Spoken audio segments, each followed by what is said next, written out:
Di video kali ini kita akan membahas 10 film horor paling mahal di dalam sejarah. Sepanjang sejarah perfilman, tidak ada genre film yang harus berjuang dengan ongkos produksi selain genre horor. Selama ini memang rumah-rumah produksi lebih senang untuk menghamburkan uang mereka untuk ongkos produksi berbagai film dengan genre action. Karena tidak bisa dipungkiri bahwa genre action adalah genre yang menguntungkan yang akan memancing banyak penonton. Contoh nyatanya adalah franchise dari Star Wars atau Fast and Furious. Rasanya sulit bagi rumah produksi untuk menjual konten horor mereka kepada semua orang. Karena kebanyakan pecinta film adalah penonton film yang tidak terlalu menyukai genre horor.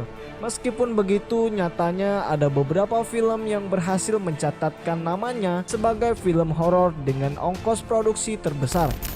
Film-film horor apa sajakah? Mari kita simak videonya sampai habis. Hai guys, sebelum kalian lanjutin videonya, jangan lupa subscribe channel ini biar kami makin semangat bikin videonya buat kalian. Nyalain juga notifikasinya biar kalian tahu kalau kami sudah upload video terbaru. Dan jika sudah, selamat menonton. Yang pertama, It Chapter 2. It Chapter 2 menggelontorkan dana sebanyak 70 juta US dollar. Pada tahun 2017 kemarin, film adaptasi dari novel populer Stephen King, It, sukses menjadi film horor dengan pemasukan kotor terbanyak sepanjang masa dengan raihan sebesar 700 juta US dollar. Angka ini melampaui pencapaian yang diraih oleh film horor populer The Sixth Sense. Jadi, wajar saja jika kemudian Warner Bros tidak ragu untuk menggelontorkan banyak uang untuk sequelnya. Dengan kembali menghadirkan para anak-anak dari Loser Club, film sequel ini berfokus pada cerita orisinil dari novel Stephen King, di mana Pennywise kembali setelah 27 tahun. Dengan dana yang cukup besar, filmnya mampu menyewa jasa para nama-nama besar Hollywood seperti James McAvoy, Jessica Chastain, dan masih banyak lainnya. Mereka memerankan para Loser Club versi dewasa yang berusaha mengalahkan Pennywise untuk selamanya. Dan film sequel kedua dari It ini sukses meraih total 473 juta US dollar. Yang kedua, The Haunting. The Haunting menggelontorkan dana sebanyak 80 juta US dollar. Sebelum Netflix melakukan proyek remake terhadap salah satu film horor klasik The Haunting, Jane the Bone sendiri juga pernah melakukan proyek remake film ini pada tahun 1999. Dibandingkan dengan versi Netflix, memang kualitas film remake The Haunting versi The Bone jauh berbeda.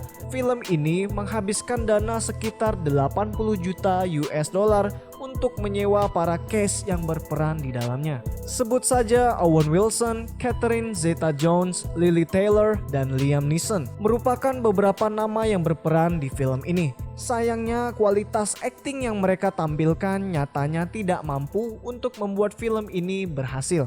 Banyak sekali kendala dan masalah yang harus dihadapi selama masa produksi. Salah satunya adalah kualitas CGI yang buruk. Film ini bahkan masuk 5 nominasi Razzie Award, yang merupakan nominasi untuk film-film yang dianggap buruk. Meskipun begitu, setidaknya The Haunting mendapatkan pemasukan sebesar 180 juta US dollar. Yang ketiga, Hannibal. Hannibal menghabiskan dana sebesar 87 juta US dollar. Film The Silence of the Lambs yang dirilis pada tahun 1991 dianggap sebagai salah satu film horor terbaik yang pernah dibuat sepanjang masa. Bahkan film ini mendapatkan banyak penghargaan di Academy Award.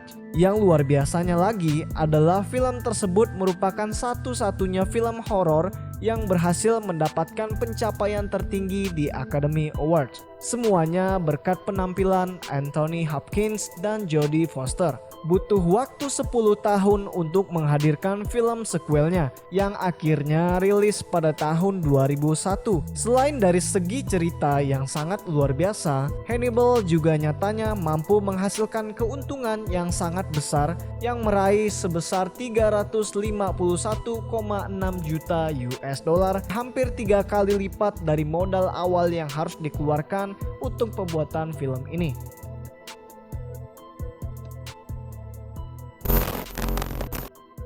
Yang keempat, Hollow Man. Hollow Man menghabiskan dana sekitar 95 juta US dollar. Mengadaptasi dari novel populer karya H.G. Wells, The Invisible Man yang dirilis pada tahun 1897, Hollow Man mencoba untuk menguburkan batasan antara fiksi ilmiah dan film horor. Berkisah tentang Dr. Sebastian Cain, seorang ilmuwan jenius yang juga sangat ambisius. Dia memiliki mimpi untuk bisa menciptakan serum yang bisa membuat orang lain menghilang. Cain kemudian mengajukan dirinya sendiri untuk proyek ini. Hasilnya dia berubah menjadi gila karena kekuatan menghilang ini. Dia mulai membunuh satu persatu orang di sekitarnya. Sebenarnya film ini memiliki modal awal sekitar 50 juta US dollar, tetapi dana tambahan kemudian dikucurkan untuk membuat semuanya. CGI, efek dan hal teknis lainnya terlihat sempurna.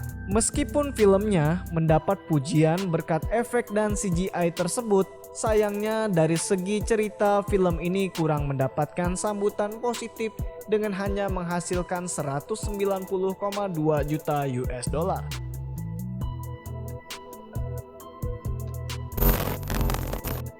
Yang kelima, What Lies Beneath. What Lies Beneath mengucurkan dana sebesar 100 juta US dollar untuk produksi filmnya. Siapa yang tidak kenal dengan Harrison Ford dan Michelle Pfeiffer? Dua bintang kawakan Hollywood yang sudah banyak bermain di berbagai film.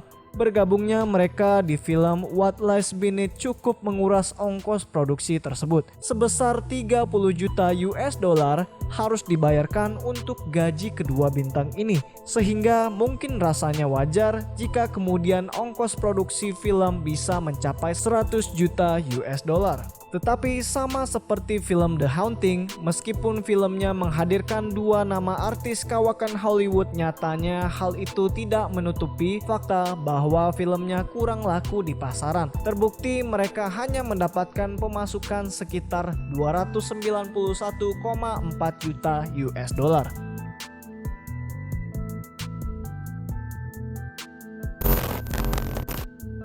Yang keenam, Prometheus. Prometheus mengucurkan dana sebesar 130 juta US dollar. Seri Alien merupakan salah satu franchise horor lainnya yang paling sukses dalam sejarah film. Setidaknya dua film pertamanya sukses meraih banyak penonton. Film karya Ridley Scott ini menjadi salah satu film yang membuat banyak penonton ketakutan. Scott berhasil menghadirkan cerita yang suspenseful, menghadirkan klaustrofobia dan juga berbagai monster-monster yang tidak terlihat. Setelah sempat mengalami kesulitan dengan berbagai sequel yang gagal di era 90-an dan pertengahan 2000-an, akhirnya kabar positif muncul ketika Ridley Scott kembali dengan sebuah film prequel dengan judul Prometheus. Dana sebesar 130 juta US dollar kemudian digelontorkan untuk membuat film ini.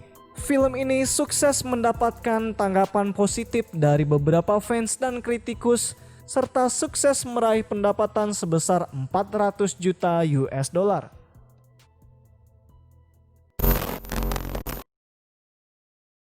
Yang ketujuh, The Wolfman.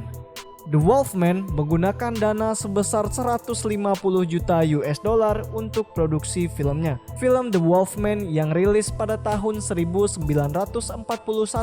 menjadi salah satu film paling penting dalam sejarah horor, di mana film ini berhasil menjadi patokan tentang film horor yang menghadirkan berbagai makhluk supranatural lainnya. Film garapan Kurt Schaumann dan George Waggner ini sempat mendapatkan 4 sequel.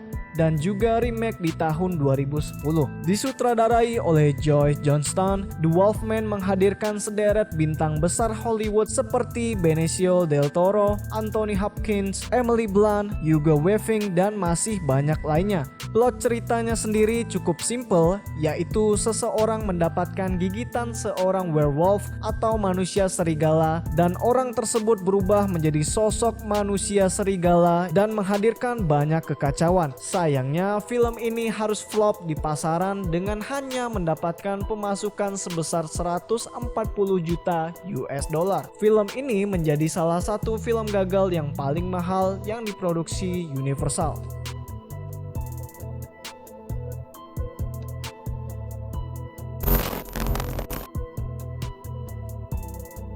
Yang kedelapan, I Am Legend.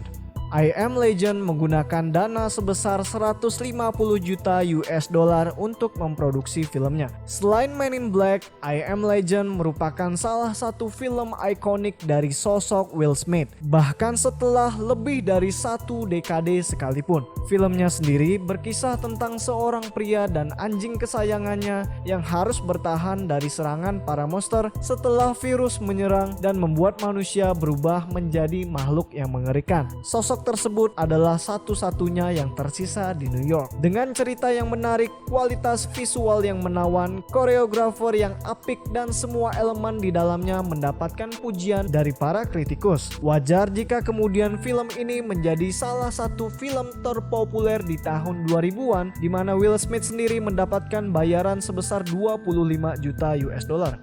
Dan filmnya yang sukses menghasilkan pendapatan sebesar 585,3 juta US dollar. Yang kesembilan, Van Helsing. Van Helsing mengucurkan dana sebesar 160 juta US dollar untuk produksi filmnya. Dengan kesuksesan berbagai film horor aksi, genre horor mulai kembali melirik berbagai pilihan klasik untuk dihadirkan dalam sebuah film. Contohnya adalah Van Helsing. Film ini berkisah tentang Van Helsing, sang pemburu hantu yang diperankan oleh Hugh Jackman, di mana karakternya mencoba untuk mengalahkan musuh utamanya yaitu Count Dracula. Meskipun ada Hugh Jackman dan Kate Beckinsale, nyatanya film ini tidak mampu menghindari kritik pedas dari berbagai pihak. Mereka banyak menyerang kualitas CGI dan para monster yang kurang sempurna. Memang film ini pada akhirnya mendapatkan pemasukan sekitar 300,2 juta US dollar, tetapi butuh waktu yang cukup lama bagi film ini untuk mendapatkan angka tersebut. Dan yang terakhir, World War Z, yang mengucurkan dana sekitar 190 juta US dollar untuk memproduksi filmnya. Jika sebuah rumah produksi mau menyewa jasa bintang Brad Pitt, artinya mereka harus bersiap untuk menggelontorkan dana besar baik untuk membayar Pitt dan juga biaya produksinya. Menurut laporan yang ada, Brad Pitt mendapatkan bayaran sekitar 14 juta US dollar untuk berperan di film World War Z. Film ini juga sempat mengalami kendala besar pada masa produksinya dengan biaya awal sebesar 125 juta US dollar. Angka tersebut membengkak menjadi 190 juta US dollar dengan adanya penulisan naskah ulang dan berbagai penundaan lainnya. Untungnya meskipun sempat mengalami kendala produksi dan cerita yang dianggap anti klimaks, filmnya sukses mendapatkan pemasukan sebesar 540 juta US dollar. Oke, itu dia 10 film horor paling mahal dalam sejarah versi kita. Memang gak ada salahnya menggelontorkan dana yang cukup besar untuk pembuatan sebuah film, asalkan pendapatan harus lebih besar dari produksinya untuk tetap mendapatkan keuntungan. Dan kalau kalian punya berbagai pendapat lain mengenai pembahasan kita kali ini, silahkan komen aja di kolom komentar. Saran dan masukan dari kalian bakal membantu banget buat kami. Like videonya kalau kalian suka dan dislike aja kalau nggak suka. Jangan lupa subscribe, nyalain notifikasinya biar kalian update terus video terbaru dari kami. Dan sampai jumpa kembali.